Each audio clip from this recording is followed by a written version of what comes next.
హరే కృష్ణ హరే కృష్ణ కృష్ణ కృష్ణ హరే హరే హరే రామ రామ రామ హరే హరే. శ్రీమద్ Bhagavad Gita key జై. So మనం ఇప్పుడు 2వ అధ్యాయంలో ఇంతకుముందు 43వ శ్లోకం నేర్చుకున్నాము. ఇప్పుడు 44వ శ్లోకంలోకి వచ్చేద్దాం, ముందుకు సాగిపోదాము. భోగైశ్వర్య ప్రసక్తానం తయా బహృత చేతసాం వ్యవసాయాత్మిక బుద్ధి సమాధౌ న విధీయతే. సో ఇక్కడ చెప్తున్నారు, ఇంతకుముందు మనము కొన్ని అంశాలను, ఇక్కడ ఉన్నటువంటి శ్లోకాలు ఒకదానికి ఒకటి అనుసంధానమైనవి, ఒకదాని నుంచి ఒకటి కనెక్షన్ ఉంది. తద్వారా మనము ఆ అనుసంధానం ద్వారా ఇంకా కొంచెం ముందు ఉన్నటువంటి జ్ఞానాన్ని తీసుకుంటూ వెళ్తున్నాము. ఇక్కడ చెప్పారు భోగ ఐశ్వర్య ప్రసక్తానం అని చెప్పారనమాట. సో ఇప్పుడు ఈ సంభాషణ ఇద్దరికి, అర్జునుడికి కృష్ణుడి మధ్య జరుగుతున్నది. సో కృష్ణ పరమాత్మ ఇప్పుడు తనకి అర్జునుడు అడిగినటువంటి సందేహాలను నివృత్తి చేస్తూ ఇక్కడ భోగైశ్వర్యాల గురించి ఆ ప్రసక్తి వచ్చింది. ఆ సంభాషణ ఎలా జరిగింది, ఈ భోగైశ్వర్యాలు అంటే ఏంటి, దానికి మన జీవితానికి ఎటువంటి ముడిపడినది, దానివల్ల కలిగేటటువంటి ఫలితములు ఏంటివి అని ఇక్కడ కొద్దిగా ముందుకి మనల్ని తీసుకెళ్తున్నారు భగవంతుడు. మనకు జ్ఞానాన్ని సముపార్జిస్తూ మనకు అందిస్తూ. ఇప్పుడు చూడండి, ముందుగా ఇది చెప్పే ముందు మనము కొంచెం వేదాల గురించి కూడా ఈరోజు మనం కొద్దిగా అవగాహన తీసుకుందాము. అంటే ఎక్కువ లేకుండా కొద్ది మాత్రమైనా మనము ఇప్పుడు భగవంతుడు ఏం చేస్తున్నారంటే వేదాలలో కూడా వెళ్తున్నారనమాట. సో వేదాలు ఏం చెప్తున్నాయి అయ్యా, ఇంతవరకు నేను చెప్తున్నాను. ఇప్పుడు రెఫరెన్స్గా వేదాలను తీసుకున్నాం. సో వేదాలు అనేటివి యాక్చువల్లీ వేదము అనేది ఒకటే. విత్ అనే ధాతువు నుంచి వేదము అనేటువంటి పదము, ఆ శబ్దం మనకు ప్రాప్తించింది. విత్ అనగా జ్ఞానము అని చెప్పారు. మరి మన సౌలభ్యం కోసం ఏం చేశారంటే వేదాలను 4 రకాలుగా విభజించారు. అవేంటివి? పండితులు ఇక్కడ ఉన్నారు, వాళ్ళ ముందర నేను చెప్పాలంటే ఎలా ఉంటుందంటే ఎనీవే ప్రయత్నం చేద్దాము. ఏదో ఒకరోజు సంపూర్ణంగా నేర్చుకొని మా గురువుల ముందర మేము చెప్పబోవాలనేటువంటి శక్తిని కూడా మనకి ఇవ్వాలి. అమ్మగారు బాగా తెలుసు, వేదాల టీచర్ అసలు. అదే మీరు చెప్పిస్తున్నారు, మాకు తెలుసు అది. సో ఎనీవే నా ప్రయత్నం ఇక్కడ ఎంతవరకు ఉపయోగపడుతుందో వేదము అనేది మనం తెలుసుకుందాము. సో వేదాలు మనకు ఋగ్వేదము, యజుర్వేదము, సామవేదము, అథర్వణ వేదము. మరి ఈ వేదాలలో మనకు కావాల్సినటువంటి అంశం ఏంటంటే ఇక్కడ చెప్పారనమాట, కర్మకాండ, జ్ఞానకాండ, ఉపాసనకాండ. కొన్ని విభాగాలలో కొన్ని శాస్త్రాలు ఏమంటారు, 2గా విభజించారనమాట. ఒకటి కర్మకాండ, రెండవది జ్ఞానకాండ. మరి కొన్ని అంశాలలో ఇంకా విపులీకరించడానికి కర్మకాండ, జ్ఞానకాండ, ఉపాసనకాండ అని విభజించారనమాట. అంటే అర్థం చేసుకోవడానికి సరళత కోసం అనమాట. సో ఇప్పుడు ఈ కర్మకాండ ఏం చెబుతుంది? ఇప్పుడు మనం కర్మయోగం గురించే తెలుసుకుంటున్నాం కదా, దానికి సంబంధించింది కర్మకాండ. ఇది ఎంతవరకు సపోర్ట్ చేస్తుంది మనము చూద్దాం. అంటే మనకు అర్థం చేయించడానికి అనమాట. వేదంలో ఎటువంటి జ్ఞానం ఇచ్చారు ఈ కర్మకాండ మీద, కర్మ ఆచరణ మీద, అంటే మనం చేసేటటువంటి పనుల మీద. సింపుల్గా చెప్పాలంటే మనం చేసేటటువంటి పనులు, వాటి యొక్క ఫలితాలు ఏమవుతాయి. కర్మకాండను, వేదాలలో ఉండేటువంటి కర్మకాండనే కదా మనం ఆశ్రయిస్తున్నాము. ఎందుకంటే మన జీవనశైలి ఎలా ఉండాలి అనే దానికోసమే వేదాలని భగవంతుడు ఇచ్చారు. అవునా కదండి? మనం ఎలా నడుచుకోవాలి, ఒక మాన్యువల్ కావాలి కదా మనకు, దానికోసమే వేదాలు ఇచ్చారనమాట. వేదం నుంచి నువ్వు నేర్చుకో, ఎలా బతకాలి, ఎలా జీవనశైలిని ఎలా మీరు కొనసాగించి విజయవంతం అవ్వాలి, సఫలత చేకూర్చుకోవాలి అని వేదాన్ని ఆశ్రయించాలి అనమాట. మనం వేదములను ప్రతి ఒక్కరూ కూడా అంతా సరిగా చదవకపోయినా కొద్ది మాత్రేనా మనకు ఆ జ్ఞానం ఉండడం పరమ పవిత్రం. నా యొక్క ముందుకి ఈ భక్తులందరి యొక్క కృప ఉంటే అధ్యయనం చేయాలని ఎంతో ఆసక్తిగా ఉన్నది. ప్రయత్నం చేద్దాం, మనం అందరం కృషి చేద్దాం. ఇప్పుడు సో కర్మకాండ ఇప్పుడు చూడండి, ఈ భోగైశ్వర్యములకు కర్మకాండకి ఏంటి అంటే భోగైశ్వర్యముల కిందే వస్తాయి. ఈ భోగ ఐశ్వర్యములు ఏవైతే ఉన్నాయో ఇవి కర్మకాండ కిందే వస్తాయి. అంటే మన వ్యవహారిక భాషలో చెప్పాలంటే మనము ప్రతి పనిని కూడా ఆనందము కోసమే, సుఖము కోసమే చేస్తాము. లేకపోతే ఎటువంటి కర్మను మనము చేయడానికి, ఏ పనైనా చేయాలంటే అందులో నాకు ఆనందం ఉందా, అందులో నాకు సంతోషం ఉందా, అందులో నాకు సుఖం ఉందా, అందులో నాకు ఫలం ఉందా లేదా అని ఆలోచిస్తాం కదండి. ఏది సుఖాన్ని ఇస్తుందో, ఏది సుఖాన్ని అందిస్తుందో, ప్రాప్తింప చేస్తుందో ఆ కర్మల్నే మనం చేస్తాం. అవునా కదండి? ఇందులో తప్పేమైనా ఉందా? ఇందులో ఏమైనా తప్పు ఉందా? మీరు నా ఎక్స్ప్రెషన్స్ చూసి చెప్పకండి, నా భావాలను చూసి. మనం చేసేది అదే కదండి. కాబట్టి ఇందులో కూడా మనకు ఎనీవే మనకు ఇచ్చారు ఎలా మనుగడ సాగించాలి, ఎలా కర్మలను ఆచరించాలని కర్మకాండలో వివరించారు. కానీ మనకు కావాల్సినంత వరకు పర్వాలేదు. ఇప్పుడు ధనం అనుకోండి, మనకి ఎంత కావాలో అంత సరిపోతుంది. కానీ మనకు అవసరం లేని అంత సంపాదించాలనుకోండి, ఇప్పుడు చూడండి, నేను ఇప్పుడు ఈ ఒక వారంలోనే నేను పెద్ద కోటీశ్వర అయిపోవాలి, ఎక్కువ ధనం నాకు సంపాదన కావాలి అంటే ఈ వేదాలలో ఈ కర్మకాండలు ఏం చేశారు, కొన్ని యజ్ఞాలని చెప్పారనమాట. ఈ యజ్ఞం చేస్తే నీకు ఐశ్వర్యం సంప్రాప్తిస్తుంది, ఈ యజ్ఞం చేస్తే నీకు భోగాలు వస్తాయి, ఈ యజ్ఞం చేస్తే నువ్వు ఒక ప్రఖ్యాతి పొందుతావు, పేరు ప్రతిష్టలు నీకు వస్తాయి, ఐశ్వర్యం వస్తుంది, సంపద వస్తుంది, అందం వస్తుంది, ఆయుష్ పెరుగుతుంది అని వాటి సౌలభ్యం కోసం వాటి కోసం యజ్ఞం చేయడం. యజ్ఞం ఎందుకు చేస్తున్నాం మనము? ఈ మనకు అవసరం కానటువంటి వస్తువులని శృతి మించి పొందడాని కోసము ఈ యజ్ఞ యాగాదుల్ని చేయడం. అంటే మనసులో కోరిక ఏముంది, నేను ఎక్కువ ధనవంతురాలను అయిపోవాలి, ఎక్కువ అందం ఇచ్చేయాలి, నాకు అందం దేవుడు ఇచ్చారు, ఎంతకు ఇచ్చారో అంత ఇచ్చారు, దాంతో సంతృప్తి పడకుండా నేను ఇంకా అందాన్ని పెంచుకోవాలి, అతిలోక సుందరిని అయిపోవాలి అని యజ్ఞం చేయడం, తపస్సులు చేయడం. దీన్ని కర్మకాండలో దీన్ని వద్దు అని చెప్తున్నారు. ఇది మనకు తగదు, దీనివల్ల ఫలితాలు అనేవి మనకు సంప్రాప్తిస్తాయి అని చెప్తున్నారు. ఆ అర్థంగా చెప్తున్నారు. ఏ అవసరాలు కాదు, యజ్ఞాలు చేయాలి, హోమాలు చేయాలి. ఎందుకు చేయాలి? మన జీవన శైలికి ఎంతవరకు అంతవరకు చేయాలి.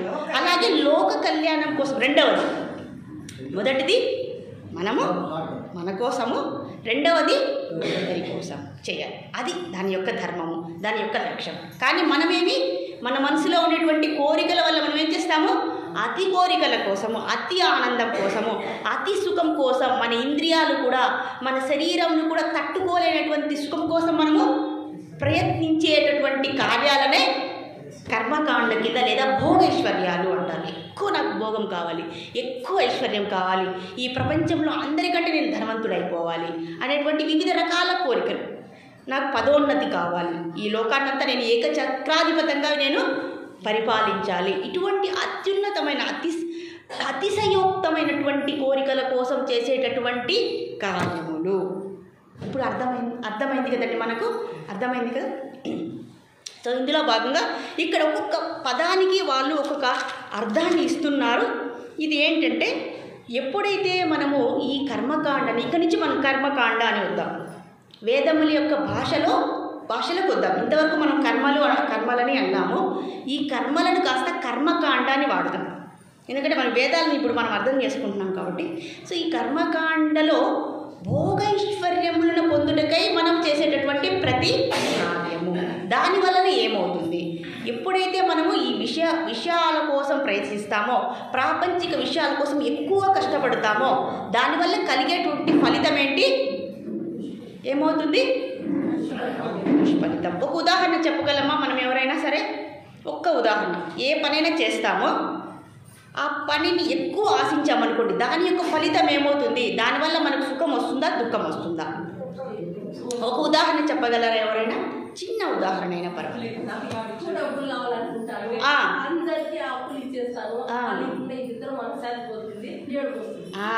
Very good. చాలామంది కదండి వడ్డీలు, చక్రవడ్డీలకు తిప్పేస్తుంటాం మన ధనాన్ని, అవునా కదండి? వడ్డీ ఏమో కానీ అసలుకే ఎసరు వచ్చేస్తుంది, అసలుకే ఎసరు అంటాను కదా మనము. కాబట్టి మనం ఏమి ఉన్న డబ్బుల్ని మనము బ్యాంకులో వేసినా లేదా ఏదైనా పొలం కొనుక్కున్నా ఏదైనా కొనుక్కున్నా ఆ డబ్బు నిలుస్తుంది.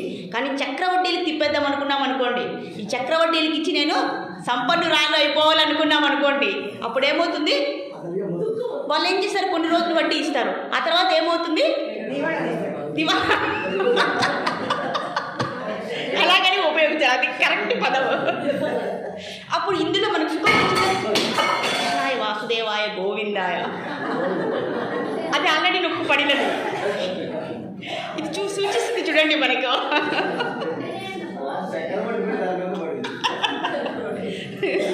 సో ఇందులో మనకు సుఖం వచ్చిందా? ఏమొచ్చింది? మాకు తెలిసినటువంటి స్నేహితులు ఎంతోమంది ఉన్నారు. వాళ్ళు లక్షల్లో డబ్బులు ఇచ్చేసి లాస్ట్కి ఏమైపోయారు? వాళ్ళు దివాలా తీశారు. వీళ్ళకి ఉన్న సొమ్ము కూడా లేకుండా ఎంతో దుఃఖిస్తున్నారు. కాబట్టి అతి ఆనందాన్ని పొందబోయి దుఃఖాన్ని తెచ్చుకుంటున్నాము. ఇందులో ఫలం ఏమన్నా ఉందా మనకి? అటు మోక్ష ఫలము లేదు, అట్లా భౌతిక ఫలము లేదు. కాబట్టి ప్రతి పని, ప్రతి కర్మ ఈ ప్రకృతిలో, ఈ భౌతిక ప్రపంచంలో, ఈ దుఃఖాలయంలో అతి సుఖం పొందాలనుకునే వాళ్ళకి సంప్రాప్తించే మోక్షం ఎటువంటిది? దుఃఖం అని. ఇక్కడ మోక్షం మనం ఎక్స్ట్రా పేరు పెడుతున్నాం, కానీ మనం మోక్షాన్ని పొందుదాం అనుకుంటాం. ఉదాహరణకు నేను ఈ యజ్ఞం చేసి నేను స్వర్గలోకానికి వెళ్ళిపోవాలి, స్వర్గలోకానికి వెళ్ళిపోవాలని మనము యజ్ఞం చేసామనుకోండి, తపస్సు చేసామనుకోండి, హోమం చేసామనుకోండి, నేను పుణ్యం సంపాదించేశాను, ఇంకా నన్ను ఇంద్రుడు వచ్చి ఒక విమానంలో స్వర్గలోకానికి తీసుకెళ్ళిపోతారు. ఆ తర్వాత ఏమవుతుంది? అక్కడ స్వర్గంలో మనకి ఇక్కడ ఉన్నటువంటి వస్తువుల కంటే విలాసమైన వస్తువులు, విలాసమైన ఫెసిలిటీస్, సౌకర్యాలు అన్నీ ఎక్కువ ఉంటాయి. అక్కడ ఆధ్యాత్మికత అనేది ఏమీ ఉండదు అనమాట. ఎంతసేపు భోగం చేయడం, ఆనందించడం, సుఖించడం, ఎంతసేపు అదే. ఆ తర్వాత ఆ పుణ్యం అయిపోయింది అనుకోండి. ఇప్పుడు నా దగ్గర 10,000 ఉంది, నేను రోజు కూర్చొని తినేసాను అనుకోండి. ఆ తర్వాత ఏమవుతుంది? ఒక 10 రోజుల తర్వాత ఏమీ నా దగ్గర ఉండదు, మరి తినడానికి కూడా ఉండదు. అలాగే మనం సంపాదించినటువంటి పుణ్యంతో ఇలా స్వర్గము, భూవర్ లోకాలకు వెళ్ళిపోవాలని నేను తపస్సు చేశాను అనుకోండి. ఆ పుణ్యం అయిపోతానే కాస్త తిరిగి మళ్ళీ ఈ మర్త్యలోకానికి, ఈ మర్త్యావతారం, మర్త్య శిక్షణం, ఈ మర్త్యావతారం, మర్త్యభూమి అంటే మృత్యువునిచ్చేటటువంటి ప్రదేశము. ఇక్కడ మృత్యువుని సంప్రాప్తిస్తుంది, అలాగే శిక్షణ కూడా ఇస్తుంది మనకు. అవునా కదండి? మీకు ఇంకా మనం ఉదాహరణగా చర్చించుకోవాలంటే బంగారుని, ముడి బంగారుని దానికి ప్రకాశం ఇమ్మంటే అది ఇస్తుందా? మీరు ముడి ఖనిజం తీసుకోండి, ముడి బంగారు మీకు చాలా ప్రకాశవంతంగా ఉంటుంది, అది ఉండదు. దాన్ని ఏం చేయాలి? అగ్గిలో వేయాలి, కొలిమిలో వేసి బాగా కాల్చి తర్వాత ఏం చేయాలి? కొట్టి ఆ తర్వాత కడిగితే ఏమవుతుంది? దాని యొక్క మెరుగు ఎప్పుడు పెరుగుతుందా లేదా? పెరుగుతుంది కదా. సో అలాగే ఏం చెప్పాలనుకున్నాం, అది మర్చిపోయాను. కాబట్టి ఈ మర్త్యలోకం అనేది మనం మళ్ళీ మెరుగు పెట్టడానికి చేస్తుంది. ఒక పిల్లవాడిని మనం స్కూల్కి పంపించి ఎలా క్రమశిక్షణని అలవాటు చేస్తామో, అలాగే ఈ మర్త్యలోకానికి మనం ఎందుకు వచ్చామంటే మనం చేసేటటువంటి కర్మల వల్ల వచ్చేటటువంటి ఫలితాన్ని అనుభవించి తిరిగి మనకి ఎన్నో గుణపాఠాలు నేర్పించి మనల్ని శుద్ధీకరణ చేయడానికి ప్రయత్నం చేస్తుంది ఈ మర్త్యలోకం. కానీ మనం ఏం చేస్తాం? ఇవన్నీ పట్టించుకోకుండా భోగైశ్వర్యాల వెనకాల పడిపోతూ వాటి వెనుకంటే వెళ్ళిపోయి మళ్ళీ కొత్త కర్మలు చేసి మళ్ళీ జన్మల్ని, కర్మల్ని తీసుకుంటాము. కాబట్టి భోగైశ్వర్యముల వెంట పోతే మనకేమొస్తుంది? మళ్ళీ జన్మ, కర్మ వస్తుంది. కాబట్టి స్వర్గలోకాలు ఇక్కడ మనకు మోక్షమును ఇవ్వవు. ఉదాహరణకు ఒక బంతి పువ్వు చూడండి. బంతి పువ్వుని మనం అందరం చూసాం కదా, పెద్ద బంతి పువ్వు చూడడానికి ఎలా ఉంటుంది? అది చాలా అందంగా ఉంటుంది, సొగసుగా ఉంటుంది, పెద్ద పండులాగా అనిపిస్తుంది. కానీ దగ్గరికి పోయి దాన్ని పట్టుకొని చూస్తే ఏముంటుంది? దాంట్లో సారవంతం ఏమన్నా ఉంటుందా? పెద్ద పండులాగా ఉంది, కానీ దగ్గరికి పోతే దాని యొక్క సారవంతము ఏమీ పండులాగా ఉండదు అసలు. అవునా కదా? అలాగే మనకు ఈ భోగైశ్వర్యాలు, స్వర్గ సుఖాలన్నీ కూడా అలానే ఉంటాయి. కానీ దగ్గరికి పోయిన తర్వాత మళ్ళీ తిరిగి మనకేమొస్తుంది? దుఃఖం అనేది వస్తుంది. కాబట్టి ఇది డేంజరస్ జోన్ అంటారు కదా, మనకు రాసింటారు చూడండి, డేంజరస్ జోన్ అని. మనము ట్రాన్స్ఫార్మర్లు చూసారా మీరు? పెద్ద పెద్ద ట్రాన్స్ఫార్మర్లు, అక్కడ ఏం రాసింటారు? పుర్రెలు పెట్టి అపాయము, డేంజరస్ జోన్ అని పెట్టింటారు చూడండి. అది అక్కడికి మనం చేయి పెడితే ఏమవుతుంది? అలాగే కాబట్టి మన భోగైశ్వర్యాల వెంట అతిగా పడిపోయామనుకోండి, అతిగా తపస్సు చేసి పొందాలని చూస్తే మనకు సంప్రాప్తించేది మరి జన్మ, కర్మ, మృత్యువు. సో ఎన్ని రోజులు మనం ఇలా జన్మను తీసుకోవాలి, ఎన్ని రోజులు ఇలా మనము మరణించాలి, ఎన్ని రోజులు ఈ కర్మను మనము ఆచరించాలి. ఈ శరీరం అంటే ఏంటి? మొదట చర్మము, ఆ తర్వాత ఏమవుతుంది? మాంసము, రక్తనాళాలు, రక్తము, ఎముక, అలాగే మలమూత్ర విసర్జనలు, శ్లేష్మము, ఇవి తప్ప ఇంకేమన్నా ఉన్నాయా? శారీరకంగా శరీర తత్వమే ఇది. అవునా కదండి? అవునా కదా? ఇందులో ఏమన్నా ఉందా? కానీ దీనిలో అత్యంత విలువైనది ఏముంది? ఆత్మ అనేది ఉంది. మరి ఆ ఆనందం కోసం మనం బయటకు పరిగెత్తున్నాం. ఎక్కడెక్కడ ఉంది నా ఆనందం, నేను ఎక్కడున్నాను, అక్కడ నేను ఉన్నానా, అక్కడ నాకు ఆనందం ఉందని పరిగెత్తున్నాం. పరమానంద శిష్యులు ఒక 10 మంది ఉన్నారంటండి. వాళ్ళు ఎప్పుడైతే నదిని వెళ్తున్నారో ఒక నది అడ్డం వచ్చిందనమాట. సో నదిని దాటేశారు. ఆ తర్వాత ముందు లెక్క చూసుకున్నారు. వాళ్ళకి మతిమరుపు అనమాట, మేము 10 మంది ఉన్నామా లేదా అని 10 మందిని వాళ్ళు కౌంట్ చేసుకున్నారు. నది దాటిన తర్వాత కూడా మళ్ళీ లెక్కేసుకుంటున్నారు. 1 2 3 4 5 6 7 8 9. ఒకరు లేరు, మనలో ఒకరు లేరు. రెండో వాడు, ఒరే ముద్ద నీకు తెలియదు, నేను ఎంచుతా, నేను లెక్క పెడతా అని రెండో వాడు వచ్చాడనమాట. అలాగే 9 వరకు ఎంచాడు. అవునరే నిజమే, 9 మందే ఉన్నారు, మనలో ఒకడు నదిలో కొట్టుకుని వెళ్ళిపోయాడు అని బోరునే ఏడుస్తున్నారనమాట. నది గట్టు మీద కూర్చొని ఏడుస్తూ ఉన్నారనమాట. ఆ తర్వాత ఒక తెలివైన వాడు వచ్చి ఏం చేశాడు, అయ్యా మీరు ఎందుకు రోధిస్తున్నారు, మీ కారణం ఏంటి అంటే, ఇలా మేమందరూ వచ్చాము, ఒకరు తప్పిపోయారు, నదిలో మునిగిపోయారు అంటే, సరే నేను ఒకసారి లెక్క పెడతానని ఆయన లెక్క పెడితే 10 మంది వచ్చారనమాట. ఇదేంటి 10 మంది వచ్చారు, మీరు తప్పు ఎంచుతున్నారంటే ఆయన తెలివిగా వీళ్ళ యొక్క సామర్థ్యం అర్థమైపోయింది. ఆయన్ని ఒకరిని పిలిచి ఇలా 1 2 ఇలా లెక్క పెట్టి ఏం చేశారు, ఆ 10వ వ్యక్తిగా ఆయన చెయ్యిని ఇలా తిప్పించాడనమాట ఆ తెలివైన వాడు. అవును నిజమే కదా, నన్ను నేను లెక్క పెట్టుకోవాలి. అలా మనం అన్ని వెంట వెళ్ళిపోతున్నాము. దేనికోసము, ఆనందం కోసము అన్ని వెంట పడిపోతున్నాము, ఇంక్లూడింగ్ విశ్వామిత్రుడు. అవును కదండి, మేనకతో వెళ్ళిపోయాడు, ఊర్వశితో వెళ్ళిపోయాడు, రంభతో వెళ్ళిపోయాడు. ఆయన ఒకడే కాదండి బాబు, రావణాసురుడు, ఎంతోమంది ఉన్నారు కదా. అంటే ఒక ఉదాహరణ. ఇలా ఆడవాళ్ళ కోసం వెళ్ళిపోయిన వాళ్ళు, సంపద కోసం వెళ్ళిపోయిన వాళ్ళు వెళ్ళిపోయిన వాళ్ళు కాదు, దానికోసం పరిగెడుతున్న వాళ్ళు, దానికోసం తాపత్రయపడుతున్న వాళ్ళు, వాళ్ళ యొక్క చివరి గతి ఏమైంది, దుఃఖం ప్రాప్తించింది. కాబట్టి నేను అనేటటువంటి ఆ చైతన్యం ఏదైతే ఉందో అది ఇక్కడే ఉంది, అది సచ్చిదానంద స్వరూపము. ఆ ఆనందం ఇక్కడే ఉంది. నువ్వు ఎందుకు ఇలా వెళ్తున్నావు, ఈ చెయ్యిని ఇలా తిప్పించుకుంటే నువ్వు నీ ఆనందము ఇక్కడే ఉంది. కాబట్టి నువ్వు దాన్ని మించినటువంటి ఆనందము ఏ భోగ ఐశ్వర్యాల్లో ఎక్కడా లేదు అని ఈ కథ మనకి, ఈ ఉదారత, ఈ దృష్టాంతం మనకి సూచిస్తూ ఉంది. కాబట్టి ఆనందం కోసం బయటికి వెళ్ళకు, ఆనందము నీలోనే ఉంది అని ఇక్కడ చూపిస్తున్నారు. కాబట్టి భోగైశ్వర్యాల వెనకాల స్వర్గలోకాల స్వర్గ సుఖములు కావాలి అనుకునే వాళ్ళ యొక్క పరిస్థితి అంతా ఏమవుతుంది, మళ్ళీ జన్మ కర్మ, అలాగే ఈ దేహాలు తీసుకొని ఏం చేయాలి, ఈ మత్య అవతారాలు తీసుకొని ఏం చేయాలి, సునామీలు వస్తే సునామీలో కొట్టుకొని పోవాలి, వరదలు వస్తే వరదల్లో కొట్టుకొని పోవాలి, అలాగే భూకంపాలు వస్తే అక్కడ పడి నలిగిపోవాలి, హత్యలు మానవంగలు ఇలా ఎన్నో జరుగుతూ ఉంటాయి, యాక్సిడెంట్లు జరుగుతూ ఉంటాయి, రోగాలు వస్తూ ఉంటాయి. ఇలా ఆది భౌతిక ఆది దైవిక ఇలా ఆధ్యాత్మిక ఇలాంటి బాధలన్నీ పడాలి. అలా అది కాకుండా మన ఇంట్లో సంసార బాధలు పడాలి, మన బంధువుల యొక్క బాధలు పడాలి, వాతావరణ బాధలు పడాలి, జంతువుల నుంచి బాధలు పడాలి. అది కాక ఈ శరీరంలో ఏముందిరా అంటే మలమూత్ర, ఎన్ని రోజులు ఎంతకాలం మలమూత్ర విసర్జనలు చేయాలి, ఆ పోషించుకోవాలి, ఎంత కష్టమండి, అవునా కదా. ఇది శరీర తత్వము. కాబట్టి కానీ మనము ఈ పరిస్థితిలో కూడా ఇంకా మన అస్తిత్వం తెలుసుకోకుండా ఇంకా పరిగెడుతూ ఉన్నాము. దేనికోసము, అల్ప సుఖము కోసము, క్షణిక సుఖము కోసము మనము వెంపర్లాడి వెళ్ళి దుఃఖాన్ని తెచ్చుకుంటున్నాము. కాబట్టి ఈ శరీరం ఎలాంటిదో ఇప్పుడు అర్థమైంది కదండి, రక్త మాంసాలతో కూడుకున్నటువంటి శరీరం. మరి శరీరం అనేది పనికిరానిదా అంటే పనికి వచ్చేది. ఎందుకు పనికి వస్తుంది? ఇప్పుడు మనమందరూ వింటున్నాం, వినడానికి చెవులు ఉన్నాయి, చెప్పడానికి నోరు ఉంది, చేయడానికి చేతులు ఉన్నాయి, చూడ్డానికి స్వామివారి విగ్రహం కళ్ళు ఉన్నాయి, అన్ని ఇంద్రియాలు ఉన్నాయి, అవునా కదండి. అందుకే ఉపయోగపడుతుంది ఈ సాధన కోసమే, ఈ భక్తి కోసమే, ఈ కర్మ ఆచరణం కోసమే. ఈ కర్మలన్నింటినీ నశించుకోవడానికి ఈ శరీరం ఉద్దేశించబడింది, నిర్మితమై ఉంది తప్ప అన్య ఉద్దేశం కాదు. ఇంకే ఉద్దేశం కోసం ఈ శరీరాన్ని ఉపయోగించిన నిష్ప్రయోజనము. మళ్ళీ తిరిగి ఎన్నిసార్లు గోతిలో పడుకుంటాము. అర్థమైంది కదండి.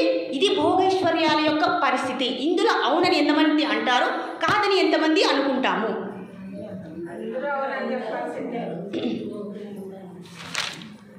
అవునా కదండి. అవునా. ఇప్పుడు చెప్పిన మాటల్లో ఏదైనా మనకు అసత్యం ఉన్నదా? ఇప్పుడు ఇప్పుడు ఎన్ని 1000 కోట్లున్నా వాటిని రక్షించుకోవడానికి మనం పడే తపన, టెన్షన్, ఆ హెడ్ఏక్ అది కూడా దుఃఖమే. కానీ ఎవరి కోసం? అది మన దగ్గర ఉండదు, మళ్ళీ తిరిగి వెళ్ళిపోతుంది. కాబట్టి ఈ తాత్కాలిక సుఖం కోసము ఇప్పుడు మనం చెప్పాం అపాయము అని చూసాం, డేంజరస్ జోన్ అని ఇంతవరకు చెప్పాం. వేదాలలో కర్మకాండ అనేది ఎందుకు చెప్పారు? మరి కర్మకాండ, ఉపాసనకాండ, జ్ఞానకాండ ఎందుకు చెప్పారంటే మన జ్ఞానం కోసము. అయ్యా ఆ దీపంలో ఏలు పెడితే కాలుతుంది అని చెప్పడానికే కదా. కానీ మనం ఏం చేస్తున్నాము? ఈ మినుగురు పురుగుల్లాగా వెళ్ళి ఆ కాంతికి ఆకర్షించి, వాటికి మనకి తేడా ఏంటి అంటే అందరినీ ఉద్దేశించి కాదు, జనరల్గా ఇది మనము డీప్గా వెళ్ళాలి, లోతుగా మనం వెళ్ళాలి. అప్పుడు లోతుగా వెళ్ళి క్లీన్ చేసుకోవాలి కదండి. ఒక తొట్టిలో ఏం చేస్తాము? లోతుగా క్లీన్ చేస్తాం కదా, పైన క్లీన్ చేస్తాం లేదు కదా. లోతుగా క్లీన్ చేస్తేనే కదండి ఆ బురదంతా, ఆ మురికంతా వెళ్ళిపోతుంది. అలాగే మన హృదయాన్ని కూడా అలా శుభ్రం చేసుకుంటూ పోవాలి. దేంతో? జ్ఞాన సముపార్జనతో, అగ్నితో మనము పవిత్రం చేసుకోవాలి. జ్ఞాన అగ్నితో మనము పవిత్రం చేసుకోవాలి. అర్థమవుతున్నదా? అర్థమవుతుంది కదండి మన స్థితి ఏందో. కాబట్టి ఇక్కడ ప్రవదంతి అనేటువంటి పదం వాడుతున్నారు. అయ్యా స్వర్గానికి మించింది ఇంకేదీ లేదు, స్వర్గ సుఖాలకు మించింది ఈ భూప్రపంచంలో ఎక్కడ లేదు, ఇంతకు మించి దాటి ఇంకా ఏదీ లేదు అనేది వదంతి. బట్ ప్రవదంతి వచ్చి నిజమేంటి? ఇది భోగైశ్వర్యాలే దుఃఖానికి దుఃఖ మిశ్రిత సుఖం. మనకుండేటువంటి సుఖం ఏంటి? దుఃఖ మిశ్రిత సుఖము. అంటే సుఖం అనేది దుఃఖముతో కూడుకున్నటువంటి తాత్కాలిక సుఖము. కాబట్టి ఇక్కడ సత్వగుణాన్ని, మనకైతే ఏ త్రిగుణాలు ఉన్నాయో అవి కూడా వస్తాయి, అవి కూడా మనం చర్చించుకున్నాం. ఆ తర్వాత అవిపశ్చిత అన్నారు భగవంతుడు. ఇక్కడ ఒక్కొక్క పదం చాలా చాలా ఇంపార్టెంట్. మీరు విన్నా కూడా చాలా పరమ పవిత్రం. వెంటనే మన హృదయం అనేది శుద్ధి అయిపోతుంది. మీరు ఎంతో శ్రద్ధగా దీన్ని విని ఆచరిస్తే. అవిపశ్చిత అంటే అవివేకులు, అల్పజ్ఞులు. జ్ఞానం లేని వారు ఏమనుకుంటారు? సామాన్యమైన మనుషులకి స్వర్గం అంటే అది పెద్ద భోగము, చాలా ఐశ్వర్యమైనటువంటి సంపద అని అనుకుంటారు. కానీ వివేకవంతులు ఎవరైతే ఉన్నారో, జ్ఞానవంతులు ఎవరైతే ఉన్నారో, తత్వవేత్తలు ఎవరైతే ఉన్నారో వారికి స్వర్గలోకం అంటే భారము.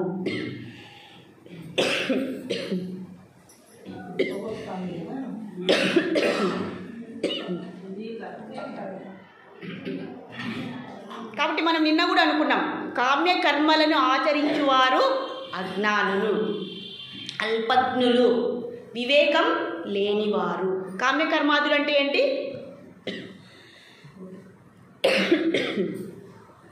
సారీ. కాబట్టి మనం చేసే పనులు ఏంటివండి? కామ్యకర్మలు. కర్మలకు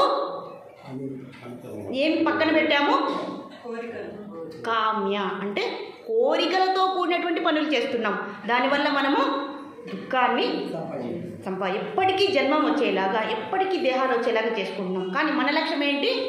జన్మరాహిత్యము. అందుకే ఈ శరీరాన్ని భగవంతుడు ఇచ్చారు మన సంస్కారాన్ని బట్టి అని ఇక్కడ చెప్తున్నారు. కాబట్టి అయ్యా ఎవరైతే స్వర్గాది సుఖములు కోరుకుంటున్నారో వాళ్ళు తెలివి తక్కువ వారు, అల్పజ్ఞులు, అల్ప సుఖం కోసం పరిగెడుతున్నారు. అది డేంజర్. కాబట్టి ఎవరైతే మోక్షం కోసం పరిగెడుతున్నారో, ఆ పరబ్రహ్మ కోసం వెళ్తున్నారో, పరబ్రహ్మ అంటే ఎవరో కాదండి, ఆనంద స్వరూపుడు, ప్రేమ స్వరూపుడు. కాబట్టి మనకు ఈ తాత్కాలిక సుఖం కోసం వెళ్ళి దుఃఖం తెచ్చుకుందామా, అపాయంలోనికి వెళ్దామా, లేదా పరబ్రహ్మ స్వరూపమైనటువంటి ఆ సచ్చిదానందుడి దగ్గరికి వెళ్ళి ఎప్పటికీ ఆనందము, అయిపోయినటువంటి ఆనందం, శాశ్వత ఆనందాన్ని మనం పొందుదామా, ఎప్పటి జన్మరాహిత్యాన్ని పొందుదామా అనేది మన వివేకాన్ని, మన జ్ఞానాన్ని, మన సంస్కారంను బట్టి ఉంటుంది. ఇప్పుడు 2 దారులు మన దగ్గర ఉన్నాయి. ఎటువైపు ఆలోచించినా, వేదాలను పరిశీలించినా, పురాణాలను తిరగవేసినా, అన్ని రామాయణ భాగవతాదులను మనం అంతా మొత్తం పరిశోధించినా చెప్పేది ఈ 2 మార్గాలు. ఒకటి కామ్యకర్మలు, 2 ఇంకా మిగిలినవి ఏమున్నాయి? కర్మకాండ, జ్ఞానకాండ. ఎవరైతే జ్ఞానకాండను ఆశ్రయిస్తారో, జ్ఞానాన్ని తీసుకుంటారో, మోక్షమునకై ప్రయత్నిస్తారో, ఆ పరబ్రహ్మ కోసం వెళ్తారో, ఆ సచ్చిదానందుని కోసం వెళ్తారో శాశ్వత ఆనందం దొరుకుతుంది. అది పర్మనెంట్, ఎప్పటికీ ఆనందం ఉంటుంది, దుఃఖం లభించదు, మోక్షం ఉంటుంది. ఇంకా అందులో ఎటువంటి రిస్క్ అనేది ఉండదు. ఇది ఇప్పుడు మన యొక్క చాయిస్. మనము ఏది కావాలనుకుంటే అదే మనకు సంప్రాప్తి. ఇప్పుడు అర్థమైపోయింది కదండి. రెండు కర్మకాండ ఏంది, ఈ రెండే బేసిక్గా మెయిన్గా ఈ రెండే అనమాట, కర్మకాండ జ్ఞానకాండ. కాబట్టి కర్మకాండతోనే మనం ఏం చేయాలి, కర్మని నిష్కామ కర్మగా ఉపయోగించాలని ఇంతకుముందు చెప్పారు భగవంతుడు. కాబట్టి కర్మని మనం ఏం చేయాలి, నిష్కామ కర్మను ఆచరించాలి. అంటే ఫలాన్ని ఆశించకుండా చేసేయాలి. లేదా కామ్యకర్మలను చేస్తే ఇంతకుముందు చెప్పినటువంటి ఆ దుస్థితి అనేది మనకు సంప్రాప్తిస్తుంది అని ఇక్కడ చెప్తూ ఉన్నారన్నమాట. అలాగే వేదవాదరత. సో ఇక్కడ ఇప్పుడు వేదాలలో ఎన్నో ఉన్నాయి. ఇప్పుడు కర్మకాండ గురించి చెప్పారు, జ్ఞానకాండ గురించి చెప్పారు. మనం ఏది సెలెక్ట్ చేసుకుంటాము, ఏది కావాలనుకుంటాము? జ్ఞానకాండ. అది తెలిసి కొందరు తెలియని వాళ్ళు ఏం చేస్తారు, కర్మకాండ వైపు వెళ్ళి కర్మలు చేసుకుంటూ ఎక్కడికి వెళ్తారో తెలియదు. కానీ వాళ్ళు వాదించేది ఈ ప్రపంచంలో స్వర్గమునకు మించినటువంటి సుఖం ఎక్కడా లేదు అని కర్మకాండనే పట్టుకొని చెట్టుకు వేలాడతారు కదా, అలా వేలాడుతూనే ఉంటారు అని ఇక్కడ చెప్తూ ఉన్నారు. కానీ జ్ఞానాన్ని బోధించేటటువంటి జ్ఞానకాండని మీరెందుకు, మీకు అత్యంత ఆనందాన్ని సుఖాన్ని ఇచ్చేటటువంటి ఆ జ్ఞానకాండని మీరు ఎందుకు తీసుకోరు అని ఇక్కడ భగవంతుడు చెప్తున్నారు. ఓ అర్జున, అందుకే జ్ఞానం తీసుకోవాలి అని ఇక్కడ చెప్తున్నారు అన్నమాట. సరే, కామాత్మన అని ఉపయోగించేశారు. ఆత్మ కామాత్మన. సో ఈ ఆత్మ ఏం కోరుకోవాలి? అసలు మనిషి జన్మ ఎందుకు వస్తుంది, అసలు మనకు జన్మ ఎందుకు వచ్చింది?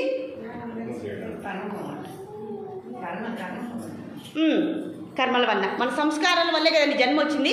దానివల్లే మన మనసులో, నేను విన్నాను ఇప్పుడు ఈ మధ్య, నేను వచ్చేటప్పుడే విన్నాను, ఎప్పుడైతే మన కోరికలు ఎక్కువ అయిపోతాయో ఆ కోరికలే మనసుగా మారిపోతుంది. ఆ కోరికలన్నింటినీ ఒక ముద్ద చేస్తే అది సంస్కారముల ముద్దే మనసుగా తయారయ్యి జన్మ తీసుకోవడానికి కారణమవుతుంది. Very good, very good. దానికి ఉదాహరణగా ఇప్పుడు ఆ పరమాత్మ గురించే చెప్పేసుకుందాం.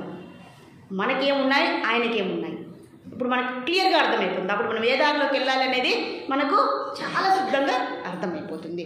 కాబట్టి ఇక్కడ కామాత్మన. కానీ ఇక్కడ అందరూ ఏం చేస్తున్నారంటే దారేషణ, ధనేషణ, పుత్రేషణ, ఎంతసేపు కూడా కామ పిశాచంతో, అంటే ఇవన్నీ చెప్పుకోవాలండి, కామ పిశాచంతో హృదయాన్ని ఎలా తయారు చేస్తున్నారు, చిత్తాన్ని. ఉదాహరణకు రావణాసుని తీసుకున్నాము. ఎప్పుడైతే హనుమంతుల వారు సీతమ్మ జాడను, జానకీ మాత జాడని కనుక్కున్నామని అక్కడ లంకకు ప్రవేశించారో వెంటనే ఒక పెద్ద భవనం చూశారంట. ఆ భవనంలో ఎలా ఉందంటే ఒక్క రావణాసురుడే ఉన్నారు, 100 మంది ఆడవాళ్ళు రాత్రి సమయంలో నగ్నంగా పడుకొని ఉన్నారు. అంటే ఇది శుద్ధంగా చెప్తేనే కదండి మనకు అర్థం అవడానికి. చూడండి, రావణాసురుడి యొక్క ఇంద్రియ భోగం ఎంత ఉంది, ఎంత కావాలనుకుంటున్నాడు. అవునా కదండి. హనుమంతుల వారు చూశారు, ఆయన ఆ జన్మ బ్రహ్మచారి. ఆయన చూసినటువంటి ఆ సన్నివేశంతో ఆయన ఏమైపోయారు తెలుసా, ఒక్కసారిగా ఇలా చూడటము నేను పెద్ద మహాపాపాన్ని చేశాను. ఆయన ఏదో అమ్మవారి కోసం వెళ్ళారు, కానీ అనుకోకుండా యాదృచ్ఛికంగా ఆ దృశ్యాన్ని చూడవలసి వచ్చింది. మరి దానికోసం వెళ్ళినటువంటి ఆ రావణాసురుడి యొక్క పరిస్థితి ఏమైంది, ఆ గతి ఏమైంది మనకు తెలుసు. అవునా కదండి. ఇక్కడ భోగ ఐశ్వర్యం ఏమైపోయింది, అంతకన్నా పెద్ద ఉదాహరణ ఉందండి. కానీ అలాంటి రావణాసురుడి యొక్క మెంటాలిటీ ఎంతమందికి ఉందండి ఈ భౌతిక ప్రపంచంలో? మనం చూస్తూనే ఉన్నాం కదా. రేపులు ఎందుకు జరుగుతున్నాయి, అమ్మాయిలు ఎందుకు ఇలా చేస్తున్నారు, అబ్బాయిలు కూడా అమ్మాయిలు చేస్తున్నారు, అమ్మాయిలు కూడా అబ్బాయిలు చేస్తున్నారు. అదే మా అబ్బాయిలే అమ్మాయిలు చేస్తున్నారు, మగవాళ్ళనే కాదు, అమ్మాయిలు కూడా అలా చేస్తున్నారు. మీరైనా చేసేది, మాకు కూడా సమానత్వం ఉండాలి దీంట్లో కూడా అని ఆడవాళ్ళు కూడా చేస్తున్నటువంటి కాలము, ఆ పరిస్థితి అలా ఉంది. దేశ కాలమాన పరిస్థితి అలా ఉన్నది, రాను రాను దిగజారిపోతూ ఉన్నది అని ఇక్కడ చెప్తున్నారు. కాబట్టి మనం అయ్యా కామాత్మ అవ్వకూడదు. ఇక్కడ ఏం చెప్తున్నారు, తారేషణ, ధనేషణ, పుత్రేషణ కాదయ్యా. మనం అవ్వాల్సింది మనం దైవాత్ములు అవ్వాలి, ఆ దైవత్వాన్ని తీసుకోవాలి, ఆ జ్ఞానాన్ని తీసుకోవాలి, కరుణామూర్తులు అవ్వాలి, కరుణాత్ములు అవ్వాలి. కానీ ఏమవ్వాలి, కామ పిశాచులు అవ్వకూడదు అని ఇక్కడ చెప్తూ ఉన్నారు. దాని అర్థం కామాత్మనః అనేటువంటి శబ్దాన్ని భగవంతుడు చెప్పిస్తూ ఉన్నారు. అవునా కదండి? మనం ఇప్పుడు మన ఈ ప్రపంచంలో జరిగేటటువంటి విషయాలే కదండి ఇక్కడ చెప్పారు భగవంతుడు. అలాగే స్వర్గపరః, ఎంతసేపు కూడా స్వర్గానికి వెళ్ళిపోవాలి నేను. ఆ బ్రహ్మ భువనార్లోక పునరావర్తినోర్జున మాముపేత్యతు కౌంతేయ పునర్జన్మ న విద్యతే. అయ్యా, మీరు ఎన్ని స్వర్గాలకు వెళ్తారు? భువర్లోక జప తప ఎన్ని లోకాలకు వెళ్ళిపోతారో వెళ్ళిపోండి. ఆ తర్వాత ఏమవుతుంది? మీ పుణ్యం అయిపోగానే మీరు కిందకి పడిపోవలసిందే, మళ్ళీ ఈ మత్స్యలోకంలోనికి పడిపోవలసిందే. ఇలా కష్టాలు పడి ఎన్నో దుఃఖాలు పడి మనము జ్ఞానాన్ని పొందే కంటే ఒక్కసారి తెలుసుకున్న తర్వాత మనం ఎందుకు మారకూడదు? ఎంతమంది తెలిసి చేస్తున్నారండి ఈ పనిని? అవునా కదా? తెలియక చేయడం అనేది ఒకటి, కానీ తెలిసి కూడా చేస్తున్నారు. ఇది పాపము అని తెలిసి కూడా ఆ పని ఎందుకు చేస్తున్నారంటే పూర్వజన్మ సంస్కారములు దీనికి కారణము. అలానే పూర్వజన్మలో నా సంస్కారాలు ఇలా ఉన్నాయి, నేను చంపేస్తాను అంటే కుదురుతుందా అండి? ప్రకృతి చూసుకొని ఉంటుందా? భగవంతుడు చూసుకొని ఉంటాడా? వాళ్ళు ఎందుకు చంపారో, వీళ్ళు ఎందుకు చంపబడ్డారో ప్రతిదీ కూడా కర్మ సిద్ధాంతం మీదే వెళ్తూ ఉంటుంది. మనకు అనిపిస్తుంది అయ్యో ఎంత అన్యాయం జరిగింది, కానీ వాళ్ళు చేసినటువంటి కర్మ ఫలితము. కాబట్టి మనం చాలా జాగ్రత్తగా ఉండాలని ఇక్కడ భగవంతుడు మనకు చెప్పిస్తున్నాడు. ఆ స్వర్గానికి కూడా సృష్టి స్థితి లయ అనేది ఉంటుంది. ఆ స్వర్గం కూడా ఒకరోజు ప్రళయంలో కొట్టుకొని పోతుంది. కాబట్టి స్వర్గం గొప్పదే అంటున్నారే మీరు. ఓ అర్జున, స్వర్గం కూడా వెళ్ళిపోతుంది అయ్యా, ప్రళయంలో అన్నీ వెళ్ళిపోతాయి. ఒక భగవంతుడు మాత్రం ఎలా ఉంటాడు? ఒక చిన్న బావులాగా మర్రి చెట్టు కింద బొటనవేలుని వటపత్ర సాయి రూపంలో ఎప్పుడు కూడా ఆయన మార్కండేయుడికి, బృకదల్పుడికి, ఇంకా చాలామంది కాకభూషణుడు కూడా ఉన్నాడు. ఆయన కూడా ఎక్కువ దీర్ఘకాలం బతుకుతారు. వాళ్ళు చూస్తున్నారట ప్రతిసారి ప్రళయం వెళ్ళిపోతుంది, సృష్టి వస్తుంది, భగవంతుడు మాత్రమే ఉన్నారు, మిగతా ఈ శుద్ధ భక్తులు మాత్రం ఉన్నారు, ఇంకెవరు లేరు. కాబట్టి స్వర్గాల యొక్క పరిస్థితి గురించి ఏం చెప్తున్నారు? స్వర్గమును ఆశ్రయించు వారు తెలివి లేని వారు, వాళ్ళు తెలివైన వారు కాదని ఇక్కడ ఎవరు చెప్తున్నారు? భగవంతుడే చెప్తున్నారు.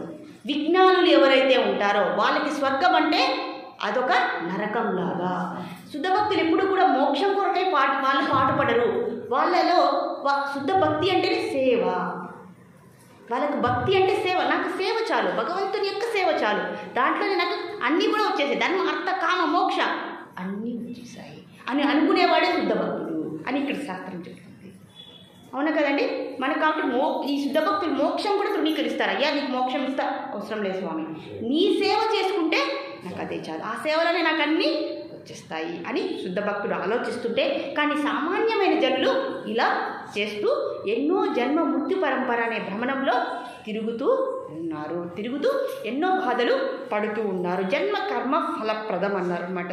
కాబట్టి ఈ కర్మకాండను ఆశ్రయించడం వల్ల మనకు జన్మ వస్తుంది, కర్మ వస్తుంది అని ఇక్కడ చెప్పేస్తున్నారు. అయిపోయిన తర్వాత ప్రతిసారి అదే చెప్తున్నాను. కాబట్టి మనం ఏం చేయాలి? ఈ కామ్య కర్మలను చేసే వారితో మనము సవాసము చేయకూడదు, వాళ్ళ సాంగత్యాన్ని మనం పొందకూడదు. ఎవరైతే జ్ఞానవేత్తలు, తత్వవేత్తలు, భక్తులు ఎవరైతే ఉంటారో వాళ్ళతోనే మనము కశ్చరితి మాయం యత్ సంగత్ త్యజతియో మహానుభావం సేవతే. ఎవరైతే మహానుభావులు ఉన్నారో వాళ్ళతో స్నేహం చేయండి. అంతేకాని ఈ కామ్యకర్మలను ఆచరించేటువంటి వారి యొక్క హృదయము, వారి యొక్క చిత్తము నాశనమై ఉంటుంది. వాళ్ళతో పోతే మనం కూడా రావణాసుడు ఎందుకంటే పోయిన వాళ్ళ పరిస్థితి ఏమవుతుంది? ఇక్కడ దుర్యోధనుడితో పోయిన వాళ్ళ పరిస్థితి ఏమవుతుంది? మరి అర్జునుడి వెంట నిలబడిన వాళ్ళ పరిస్థితి ఏమవుతుంది? అది మనం అర్థం. కాబట్టి కర్మలు అనేది, పని అనేది చాలా చాలా చాలా ముఖ్యము. కాబట్టి మనం ఏం చేయాలి? శాస్త్రాలని ఆధారంగా తీసుకోవాలి. ప్రతి పనికి కూడా శాస్త్రాన్ని అనుసరించే మనం వెళ్ళాలి. ఎవరితో ఉండాలి, ఏమి తినాలి, ఎలా ఉండాలి, ఎవరితో సాంతర్యత్వం చేయాలి, ఏమి చదవాలి, ఏ గురువుని ఆశ్రయించాలి, ఏ ధర్మాన్ని మనం ఆశ్రయించాలి. ఒక జీవితం ఇంకొక జీవితాన్ని ఉద్ధరించదు. మనం అనుకోండి వాళ్ళు అలా ఉన్నారు, మనం ఇలా ఉంటే వాళ్ళతో మనం పోతే మనం కూడా. కాబట్టి మనం భిన్నంగా ఉండాలి, మనం జాగ్రత్తగా ఉండాలి అని ఇక్కడ చెప్తున్నారు అన్నమాట.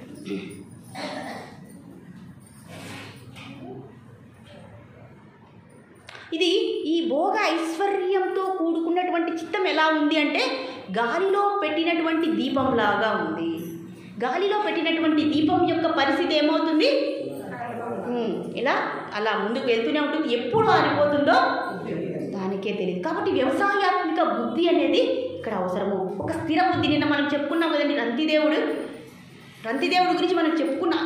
48 రోజులు ఆహారం నీరు లేకపోయినా, పిల్లలకు లేకపోయినా, అప్పుడు కూడా ఆయన ఎంత సంతోషంగా ఉన్నారు, ఎంత సంతుష్టంగా ఉన్నారు. భగవంతుడు నాకు ఎందుకు ఈ దుస్థితి తీసుకొచ్చాడు, ఇంత దానం చేశా, ఇంత ధర్మం చేశా, ఎవరు వచ్చి అయ్యా ఇంత ఆహారం తీసుకో అయ్యా అని ఎవరు ఆయన్ని అడగలేదు, వాళ్ళని కూడా ఆయన ఏమనలేదు. భగవంతుని యొక్క సంతోషం కోసం చేస్తే భగవంతుడు పెడచేయి పెట్టాడు. అయినా కూడా భగవంతుని మీద కూడా కంప్లైంట్ చేయలేదు. నా పరిస్థితి, నాకు ఎవరు దిక్కు, ఈశ్వరుడొక్కడే దిక్కు, ఆ పురుషోత్తముడొక్కడే నాకు ఆశ్రయము. ఆయన అనుకుంటే నా శరీరం నిలబడి, ఆయన అనుకోకపోతే నా శరీరము పోని. అంత సంపూర్ణ దృఢమైన విశ్వాసం అనేది మయ్యార్పిత మనోబుద్ధి. యోమద్భక్త సమే ప్రియ. భగవంతుడు అంటున్నారు, అయ్యా ఎవరికైతే ఇలాంటి బుద్ధి ఉంటుందో, వ్యవసాయాత్మిక బుద్ధి ఉంటుందో, త్యాగ బుద్ధి. ఇక్కడ ఏం చేశారండి, ఆయన దానం అనే ధర్మాన్ని సెలెక్ట్ చేసుకున్నారు. ఎవరి కోసము? భగవంతుడి కోసము, పుణ్యలోకాలకు. చూడండి, మనం ఆకలి ఒక రోజు 10 రోజులు ఉంటే ఎలా అవుతుందండి, ఎంత సులభంగా చెప్పేసుకుంటున్నామండి. కానీ రంతిదేవుడి యొక్క పరిస్థితి ఏంటి, చనిపోయే పరిస్థితిలో మిగిలినటువంటి ఆ కొంచెం నీరు కూడా ఇచ్చేశారు. అలా మనం చేయగలమా? అలాంటి శుద్ధ భక్తులు ఉన్నటువంటి ఈ భరతవర్షంలో, ఈ భరతఖండంలో మనకేంటండి, మనకు భయము, వాళ్ళని ఆచరించడమే మన తక్షణ కర్తవ్యము. ఎంత అదృష్టవంతులండి మన భరత భూమి. అసలు ఎన్నో జన్మలు మంచి పుణ్యం చేస్తే ఈ భరతవర్షంలో మనం జన్మ తీసుకుంటామంట. శ్రీల ప్రభుపాదులు ఒకసారి ఎప్పుడైతే విదేశాలకు వెళ్తారో, లండన్లో, ఇంగ్లాండ్లో ఒక అతను ప్రశ్న అడుగుతాడనమాట, అయ్యా మీరెందుకు మా దేశానికి వచ్చారు, మీకేం పని ఇక్కడ? అప్పుడు శ్రీల ప్రభుపాదులు ఏం సమాధానం ఇచ్చారు తెలుసా? అయ్యా మీరు మా దేశానికి వచ్చారు, అన్నీ తీసేసుకున్నారు, ఏమేమి తీసుకుని విలువైనటువంటి సంపదనంతా తీసుకొని వెళ్ళిపోయారు, కానీ ఒక్కటి మాత్రం మీరు మర్చిపోయారు. ఆ అన్నిటికంటే కూడా విలువైనటువంటి ఒక్క సంపదను మీరు విడిచిపెట్టిపోయారు. అది మీకు ఇంకా ఎంతో విలువైనది అని నేను ఇక్కడికి వచ్చాను, అది మీకు ఇవ్వడానికే నేను వచ్చాను. అదేంటి? ఆధ్యాత్మిక సంపదని మీకు ఇవ్వడానికే నేను వచ్చాను. అవునా కదండి? మీరు తీసుకెళ్ళిపోయినటువంటి సంపద అది తృణప్రాయము, గడ్డి పూచ కంటే హీనమైనది. కానీ నేను ఇవ్వబోయేది మీరు జన్మలో తరించేటటువంటి ఆధ్యాత్మిక సంపద, అత్యద్భుతమైనటువంటి సంపదను మీకు ఇవ్వడానికి నేను వచ్చాను, మీకు సహాయం చేయడానికే నేను వచ్చానని ఎంత ధైర్యంగా చెప్పగలిగారండి. ఈ భరత వంశస్థుడికే ఇది మనకే సంప్రాప్తిస్తుంది, ఇంకెవరికి సంప్రాప్తించదు. కాబట్టి మనకి ఎటువంటి వివక్ష లేదండి. మీరు ఫారినర్సా, మేము ఇండియన్సా, మీరు ఇంకొక దేశస్తులా అనేది చూడండి. ఇప్పుడు అమ్మగారు వేదాలు చెప్తున్నారు, ఎంత ఔన్నత్యం ఉండాలండి. అవునా కదా? ఎంత ఔన్నత్యం ఉండాలి. మన ఎవ్వరు అనేది వివక్ష లేదు ఇక్కడ. కుల ధర్మ జాతి లింగ భేదాలు ఏమీ లేవు. మనకు అంత ఔన్నత్యమైనటువంటి వంశంలో మనము ఆ చరిత్ర మనకు ఉన్నది. అటువంటి భరత భూమిలో పుట్టినటువంటి ఘనత మనది. కాబట్టి మనం తరించాలా వద్దా? మరి మనమే పాటించకపోతే ఇంకెవరు పాటిస్తారు? మనము అన్ని దేశాలకి కూడా అన్ని ఖండాలకి కూడా మనం ఆదర్శప్రాయంగా నిలబడాలి. ఈ సనాతన ధర్మాన్ని ముందుకు తీసుకెళ్ళాలి. కాబట్టి మనం ఆచరణాత్మకంగా చేసి చూపించాలి. ఎంతసేపు పడుతుందని మనం మాట్లాడడానికి? మన మహారాణి అంటే దాంట్లో ఏముంది, మనకి ఎంతో ప్రయోజనం ఉంది కదండి. అవునా కదా? అది చెప్తున్నారు ఇప్పుడు అర్జునుడికి ఒకసారి. కాబట్టి ఈ భోగ ఐశ్వర్యాల పైన వెళ్ళిపోయామనుకోండి, మనకు శాంతి లభించదు. అవునా కదండి? ఏ రంగంగా తీసుకొని మీరు ఈరోజు చాలా మంచి వంటలు చేసేసాలి ఈ రూమ్ అంతా అనుకున్నాం అనుకోండి, ఈరోజు నేను బాగా తినేయాలి అనుకుని వెళ్ళామనుకోండి, మనం అందరూ వెళ్ళాం, ఎంతవరకు తింటాము? ఎంతవరకు ఆ ప్రసాదాన్ని తీసుకుంటాము? ఎంతైనా తీసుకుంటే అది నిలుస్తుందా? ఆ ఆహారమే ఔషధం కాస్త అది అండి భోగైశ్వర్యాల యొక్క పరిస్థితి. దాన్ని మనము జాగ్రత్తగా చూసుకోవాలి. కాబట్టి దాన్ని నిలబెట్టడానికి మన దగ్గర ధ్యాన నిష్ట ఉండాలి. ఇంకొక విషయం చెప్పేది మర్చిపోయాం. ఇక్కడ భోగైశ్వర్య ప్రశాక్తానం, ఎవరైతే భోగైశ్వర్యాల కోసం పరిగెడతారో వాళ్ళకు ధ్యాన నిష్ట ఉండదు, భగవంతుని పైన నిష్ట ఉండదు, భక్తి పైన వాళ్ళ మనసు నిలవదు. ఎంతసేపు మనసులో కోరికలు పెరుగుతూనే ఉంటాయి. ఈ 1000 కోట్లు సంపాదిస్తే ఆ 1000 కోట్లు ఎత్తి ఇంకో దాని మీద ఇన్వెస్ట్ చేయాలి, ఆ తర్వాత ఇంకో దాని మీద. మరి ఎక్కడండి? మరి మనల్ని ఎప్పుడు తరించుకుంటాము? అవునా కదా? ఈ శరీరమేమో పడిపోతుంది, అయినా కూడా ఎంత పాకులాడుతున్నాం. కాబట్టి అలాంటి వారు శాంతిని పొందలేరు, భగవంతుని పొందలేరు, భగవంతుని యొక్క రుచి వాళ్ళకు ఉండదు. భగవంతుడు అంటే ఏమి? ఆనందం, శాశ్వత ఆనందం వైపు పోవాలా? అల్ప సుఖం కోసం మనం పరిగెత్తి ఆ నరకాన్ని తెచ్చుకోవాలా? ఈ రెండు కూడా మన ముందర ఉన్నవి. ఎంత ఈజీగా చెప్తున్నారు చూడండి. భగవంతుడు ఎన్ని రకాలుగా చెప్పడానికి ఆయనకి ఏమి లాభం అండి ఇందులో? నాకు అదే కనపడిస్తుంది. ఇన్ని రకాలుగా చెప్తున్నారే, లాస్ట్ వేదాల నుంచి కూడా తీసేసుకుంటున్నారు భగవంతుడు. ఇన్ని రకాలుగా ఎందుకు చెప్తున్నారంటే ఒక మాట చెప్తే మనకు మారే పరిస్థితి లేదా? ఇన్ని చెప్పించుకుంటున్నాం చూడండి, అయినా కూడా ఇంకా కూడా ఆలోచిస్తూ ఉన్నాము, ఆచరించడానికి కష్టపడుతున్నాము. ఇప్పుడు రెండు కూడా మన ముందరే ఉన్నవి అని చెప్తున్నారు. ఒకసారి ఋషులందరూ కూడా, ఇది చాలా ఇంట్రెస్టింగ్గా ఉంటుంది. ఇప్పుడు దీని గురించే, ఇప్పుడు జ్ఞానస్వరూపం అన్నారు కదా, భగవంతుడు ఏ స్వరూపమో చూద్దాం. ఇప్పుడు మన గురించి కామాత్మనః అని చెప్పేస్తారు. మనకు మనసు ఉంది, దానికి కోరికలు ఉన్నాయి, దాంట్లో భోగవాంఛలు ఉన్నాయి అని భగవంతుడు చెప్తున్నారు, వాటిని వద్దు అంటున్నారు. మరి మీ సంగతి ఏంటి? అక్కడ నిలబడుకొని ఉన్నారు కదా, మురళితో పట్టుకొని ఉన్నారు కదా, ఆయనకి ఎంతమంది భార్యలు? యజ్ఞవల్కుడికి 2 భార్యలు అంటండి. దానికి ఎంతోమంది నిందించారు, అయ్యా నీకు 2 భార్యలు అవసరమా, అన్ని కోరికలు నీ దగ్గర ఉన్నాయా అని. ఈ ఋషులందరూ కూడా ఏదో సర్ది చెప్పారు. మరి పరమాత్మ సంగతి ఏంటి? అయిపోయింది. పరమాత్మ సంగతి ఏంటి? అయ్యా నువ్వు చూడడానికి ఎలా ఉన్నావు, మాలాగా లేవు అంటే వేషధారణలో నేను చెప్పింది. ఒక్కొక్కటి చెప్పుకుంటా పోదాం ఆయన గురించి. వేషధారణ ఎలా ఉంది భగవంతుడిది? నెమలి పింఛం పెట్టుకున్నారు, ఎన్నో ఆభరణాలు ధరించారు. ఎక్కడైనా గ్యాప్ ఉందండి అంటే ఇక్కడ కాదు, మామూలుగా అంటే మనం పూలతో అలంకరించాం కదా భగవంతుడిని. ఎన్ని ఆభరణాలు ధరించి ఉంటాడు, ఎన్ని పీతాంబరం, ఎంత అందమైన పీతాంబరం ధరిస్తారు. అవునా కదండి? వెంకటేశ్వర స్వామిని చూశారు కదా మీరు, ఎన్ని ఆభరణాలు. మరి దాన్ని ఏమంటారయ్యా? సరే అది కూడా సర్దుకుందాము. మరి భార్యల సంగతి ఏంటి? మొదట్లో ఎంతమందిని చేసుకున్నావు? 8 మందిని చేసుకున్నారు మీరే. ఆ తర్వాత ఇంకెంతమందిని చేసుకున్నారు? 16,000 మందిని చేసుకున్నారు. అప్పటికి ఎంత అయింది మొత్తము? 16,100 యాక్చువల్లీ 100 16,100 తప్పు చెప్తే 100 మంది ఏమైపోతారండి మళ్ళీ భార్యలో. 16,100 మందిని మళ్ళీ పరిణయమాడారు వాళ్ళ కోరిక ప్రకారం. సరే అది కూడా ఏదో లీల అనుకుందాము, ఏదో సహాయం చేశారనుకున్నాం. మరి ఎప్పుడైతే ఆయన 16,000 మందిగా విడిపోయారు అంటే 16,000 మందిని ఆయన 108 మందిని ఆయన చూసుకోవాలి కదండి. ఒక్క భార్యతో ఎగడానికే అవస్థ పడుతున్నారు. అవునా కదండి? ఎన్ని చేయాలి? అలాంటిది ఇంతమందిని ఎలా చేస్తున్నారు? 16,108 మందిగా విడిపోయారు భగవంతుడు. మరి యోగాభ్యాసం మనం చేస్తున్నాం. మనమేంటి బ్రహ్మజ్ఞానులు, యోగాభ్యాసం చేస్తున్నాము. మనకు కోరికలు వద్దు అంటున్నాడు, బాగానే ఉంది. మరి ఈయన చేసేది ఏంటి భార్యలతో? అందరూ అలా ఆలోచిస్తారు సామాన్యమైన భాషలో. అవునా కదా? అందరూ అదే అడుగుతారండి. మరి కృష్ణ ఎందుకు అంతమంది చేసుకున్నారు? మేము కూడా చేసుకుంటాము.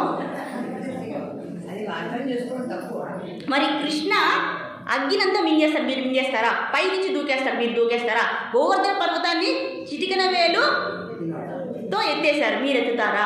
మీరు ఎత్తితే చెప్పండి, మీరు కూడా 16,108 మందిని చేసేసుకునేయండి. అసలు చేసుకోగలరండి? కాలేడుపై నిత్యం చేస్తారా? ఇవన్నీ మీరు చేశారా?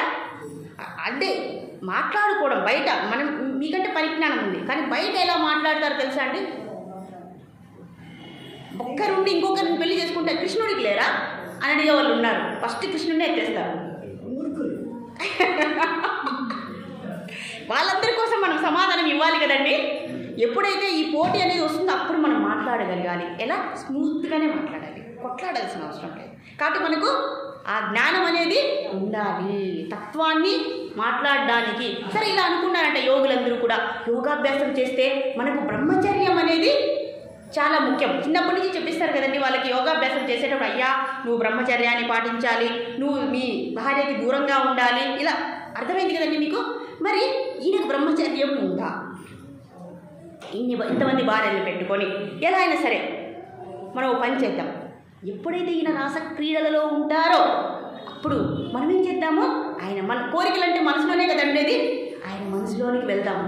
వెళ్ళి ఆయన యొక్క కామ కోరికలు ఎంతవరకు ఉన్నాయో, ఎంత పరిధిలో ఉన్నాయో పట్టేసుకుందాం. అప్పుడు అడిగేద్దాం, మాకు మీరు ఇంత భాగవతం చెప్తారా, మాకింత మీరు తత్వం చెప్తారా, మీరు మాత్రం హాయిగా ఎంజాయ్ చేయొచ్చు, మేము మాత్రం చేయకూడదంటారా, ఇదేంటి అని ఒకటి ప్రశ్న అడిగారు. ఈ యోగీశ్వరులందరూ కూడా వెళ్ళారంటండి. వెళ్ళి సరే కృష్ణుడి పరమాత్మ ఎప్పుడైతే వస్తారో వాళ్ళ దగ్గరికి వెళ్తారో ఓ పని చేద్దాం, ఇప్పుడు మనము పరీక్ష చేయాలి. ఎవరిని? ఇప్పుడు మనకి ఏదైనా జబ్బు వస్తే డాక్టర్ దగ్గరికి వెళ్తే డాక్టర్ పరీక్ష చేస్తాడు కదండి. కానీ ఇక్కడ ఏ పరీక్ష చేయాలి? ప్రత్యక్ష పరీక్ష చేయాలి, మానసిక పరీక్ష చేయాలి. పరమాత్మను అంత ఈజీగా అర్థం చేసుకుంటామండి. ఈయన అసలే మాయాలోడు, మాయ అనమాట. మాయతో కమ్మేస్తాడు. యోగశక్తి ఉంటుంది ఆయనకి, మాయశక్తి ఉంటుంది ఆయనకి, ఎన్నో యోగశక్తులు ఉంటాయి, విభూత శక్తి ఎలా చాలా ఉంటాయి. సరే ఏం చేయాలి? ఒక మనిషిని పరిశోధించే ముందు ఒక నియమం ఏంటి? వాళ్ళ యొక్క అనుమతి తీసుకోవాలి, అంతే కదండి. మనం పరిశోధించేసామనుకోండి అది గౌరవించినట్లు కాదు. కానీ ఇక్కడ అందరూ యోగ పురుషులు కదండి. సరే పరమాత్మనే పరిశీలిద్దామని పోయారు. మరి అడగకుండా ఎలా చేయాలి? మనం అడిగేద్దాం. అడిగి అయ్యా మాకు మీ మనసుని తెలుసుకోవాలని ఉంది. యాక్చువల్లీ లోపలేంటి ప్లాను? ఆ మనసులో ఉండే కోరికల గురించి తెలుసుకోవాలని వీళ్ళు ప్రయత్నం చేస్తున్నారు. ఒకవేళ పరమాత్మ కోపం వచ్చిందనుకోండి, అయ్యా మేము కూడా మీలాగా ఎదగడాని కోసము మేము ఇలా చేస్తున్నామని పరమాత్మ మీద కాళ్ళ మీద పడిపోదాం. ఒకేలా ఆయనకు ఆగ్రహం వచ్చిందంటే ఎలాగో సరే ప్లాన్ చేసేసారు, వెళ్ళిపోయారు. కృష్ణ పరమాత్మ ఆ రోజు రాత్రి అందరి భార్యల దగ్గరికి వెళ్ళిపోయారు. ఇది సరైన తరుణము, ఇప్పుడు వెళ్ళిపోదాము అని. ఎలా వెళ్ళాలి? భౌతికంగానే వెళ్ళారు. మొదట వెళ్ళి చూశారు, అబ్బా అన్నీ భవనాల్లోకి వెళ్ళిపోయారు. ఇది చక్కటి రెడ్ హ్యాండెడ్గా పట్టేసుకున్నాం అనుకున్నారు. చూస్తున్నారు, అంతా బాగానే ఉంది, అందరికీ దివ్య శరీరాలు ఉన్నాయి, బాగానే ఉంది. కృష్ణుడి యొక్క దివ్య శరీరం చూస్తున్నారు. సరే ఇంకా మనం ఎక్కడికి ఎంటర్ అవ్వాలి? మనసులోకి ప్రవేశించాలి. వాళ్ళకి యోగశక్తి ఉంది కదండి, కాబట్టి వాళ్ళు యోగశక్తి ద్వారా కృష్ణుని యొక్క హృదయంలోనికి వెళ్ళగలరు. అంత శక్తి వాళ్ళ దగ్గర ఉంది. సో వీళ్ళు అందరూ పోటీలు వేసుకున్నారు, 6 మంది కూడా. నువ్వు ఆ భవనంలోకి వెళ్ళు, నువ్వు ఈ భవనంలోకి వెళ్ళు, నేను ఈ భవనంలోకి వెళ్తా. ఒక్కొక్క కృష్ణుని మనం పట్టేసుకుందాం. ఆయన మనసులోకి సూక్ష్మ రూపంలో యోగశక్తి ద్వారా మనం వెళ్ళిపోదాం అని ఒక్కొక్కరు ప్రయత్నించారంటండి. ఎంత శోధించినా, ఎంత పరిశోధించినా, ఎంత కష్టపడినా వాళ్ళకు మనసు అనే జాడ ఎక్కడ కనపడదు. విచిత్రంగా, అద్భుతంగా, ఆశ్చర్యకరంగా వాళ్ళకు ఎటువంటి జాడ కనపడలేదు. అదే మన మనసులో ప్రవేశించామనుకోండి, ఈ యోగశక్తి అంటే ఏంటి తెలుసా? మన శ్వాస ఉచ్ఛ్వాస నిశ్వాసలు అంటే మన శ్వాస పీలుస్తామనుకోండి, మళ్ళీ వదులుతాం. అప్పుడు ఆ శ్వాస నిశ్వాసను బట్టి వాళ్ళు ఏం ఆలోచిస్తున్నారో ఈ యోగశక్తి ద్వారా వీళ్ళు పసిగట్టగలరు. అలాంటి సిద్ధులు కలవన్నమాట వీళ్ళకు. సామాన్యులు కాదు వీళ్ళు. మరి పరమాత్మ యొక్క మనసులోకి లోపలికి ప్రవేశించారు. వాళ్ళు పోటీలు పడి వెతికారు, ఇన్వెస్టిగేట్ చేశారు. వాళ్ళకు ఏమీ దొరకలేదు. ఆశ్చర్యమైపోయింది. ఇది పరమాత్మకు కూడా తెలిసిపోయింది. ఎంత శోధించారని అర్థమవుతుంది కదండి. వీళ్ళెవరు? వాళ్ళు సిఐడీలు వస్తారు కదా. సిఐడీలు ఎట్లా వెతుకుతారండి? ప్రతి చోట వెతుకుతారు, ధర్మం ఎక్కడన్నా ఉందో దాచిపెట్టారా అని. అలా వెతికేశారండి. కానీ నిష్ప్రయోజనం అయిపోయింది. ఇంకా వెంటనే ఏం చేశారు? పరమాత్మ ముందర నిలబడ్డారు. అయ్యా మేము ఇలా చేశాము, మాకు మీ మనస్సు దొరకలేదు, మీరేమన్నా మాయ చేస్తున్నారా, మీ యోగశక్తిని ప్రయోగించారా, మాకు దయచేసి చెప్పండి. వీళ్ళు చేసిందే చూడండి. అప్పుడు పరమాత్మ సమాధానం చెప్పారన్నమాట. అయ్యా మీకు నా మనసు కనపడలేదు. ఎందుకు కనపడలేదు? నాకు మనస్సు ఉంటే కదా, నా దగ్గర మనసు ఉంటే కదయ్యా మీరు నన్ను పట్టుకుంటారు, నా మనసుని పట్టుకుంటారు. నాకు మనసే లేదు. నేను మనస్సు స్వరూపం అనుకుంటున్నారా మీరు? నాకు మనసే ఉంటే నేను మానవుని అవుతాను కదా, మాధవుని ఎట్లా అవుతాను? మరి మనస్సు ఎలా వస్తుంది అంటే ఎన్నో కోరికలు కలిపి సంస్కారాలుగా అయితే సంస్కారాలన్నీ కలిపి మనసుగా ఏర్పడుతుంది. నాకు ఎటువంటి కోరికలు లేదు, ఎటువంటి సంస్కారాలు లేదు. ఇంకొక విషయం మర్చిపోయానండి. ఇక్కడ భగవంతుని ఇన్వెస్టిగేట్ చేసేశారు. ఆ తర్వాత ఏమైంది? వాళ్ళకి ఏం కనపడలేదు. సరే ఈ భార్యలు ఉన్నారు కదా, వాళ్ళని కూడా చూశారంట. వాళ్ళ శరీరాలు కూడా ఎలా ఉన్నాయంటే ప్రేమ స్వరూపంతో ఉన్నాయంట. వాళ్ళ శరీరాలు మన శరీరాలాగా లేవు, సచ్చిదానంద స్వరూపులు వాళ్ళు. దివ్యమైనటువంటి శరీరాలు ఉన్నాయి. వాళ్ళని చూసి కూడా 16,108 మందిలో ఒక్కరిని కూడా వాళ్ళు పట్టుకోలేకపోయారు. కాబట్టి వీళ్ళ శరీరాల్లో ఉండేది ఈయన శరీరంలో ఉండేది ఏంటి? కాబట్టి ఇది మనలాగా మనసు అనేది లేవు. ఎప్పుడైతే కోరికలు ఉంటాయి సంస్కారాలు వస్తాయి, సంస్కారాలు వస్తే మనసు వస్తుంది, ఎప్పుడైతే మనసు వస్తే శరీరం వస్తుంది. కాబట్టి నాకేమీ లేవు, కాబట్టి నాకు కోరికలే లేవు. నేను ఎందుకు వచ్చానని మీరు అడుగుతున్నారు కదా. ఎంతోమంది నన్ను ప్రార్థించారు, దేవకీదేవి, వసుదేవులు, ఇలా ఎంతమంది ప్రార్థించారయ్యా నేను రావడానికి. వాళ్ళని నేను సంతోషపెట్టడానికి అవతారం తీసుకున్నానే కానీ నా రూపం ఏంటి? జ్ఞాన రూపము, విజ్ఞాన రూపము. విజ్ఞాన దేహం నాకు ఉంటుందే కానీ మనసు నాకు ఎందుకు ఉంటుందయ్యా? మీరు ఉపనిషత్తులో చదువుకోలేదా? ఏమని చెప్పాయి ఉపనిషత్తుల్లో? భగవంతుడు ఎవరు? జ్ఞాన స్వరూపుడు. భగవంతుడికి ఏమైనా శరీరం ఉంటుందా? మనసు ఉంటుందా? ఇంకేమైనా ఉంటుందా? అవి భౌతికమైనవి, అవి మీకు ఉంటుంది కానీ నాకు ఉండదు. నేను ఎందుకు వచ్చానంటే మిమ్మల్ని అందరినీ కూడా సంతోష పెట్టడానికి, ధర్మ రక్షణ కోసం, ధర్మ పునఃస్థాపన కోసమే నేను వచ్చాను కానీ.